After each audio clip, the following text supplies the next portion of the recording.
The decision by the Georgian government to suspend negotiations on EU membership has drawn criticism from the EU High Representative for Foreign Affairs, Kaja Kallas, and European Commissioner for Neighbourhood and Enlargement, Marta Kos.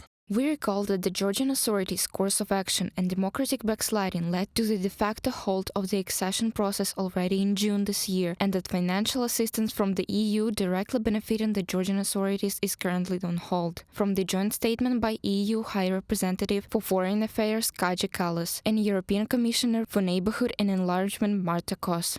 Following Prime Minister of Georgia, Irakli Kobakidze's announcement that the country would suspend EU membership talks until 2028. Large-scale protests erupted in Tbilisi on the evening of November 28th. The demonstrations have been met with force by Georgian authorities, including the use of water cannons to disperse crowds. According to the Georgian Ministry of Foreign Affairs, 224 protesters have been detained over recent days. Not just the major cities, but dozens of towns are holding protests against this regime. No one recognizes them domestically or internationally, yet they are waging a war against us with oppressive tactics. The situation in Georgia will be a key topic at the EU Foreign Affairs Council meeting in Brussels. We are looking and monitoring the situation on the ground. We stand also with the Georgian people and also their choice for the European future. And in terms of the next steps, we expect also that the situation on Georgia will be discussed in the framework of the Foreign Affairs Council, the upcoming one on the 16th of December. In response to the crackdown on protest, Estonia, Latvia and Lithuania have agreed to impose national sanctions on those responsible for suppressing opposition demonstrations in Georgia, said Estonian Minister of Foreign Affairs Margus Tsahkna.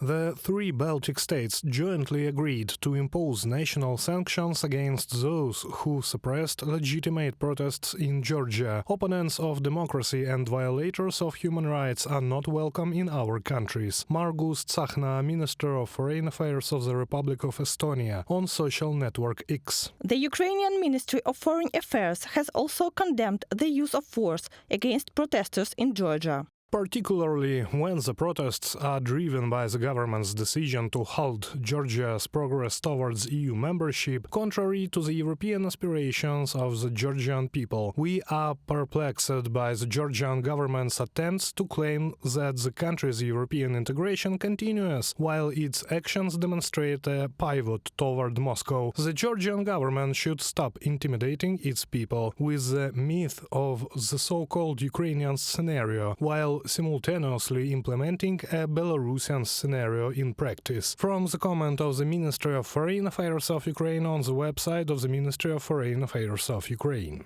The US has announced a suspension of its strategic partnership with Georgia, according to spokesperson from the United States Department of State, Matthew Miller.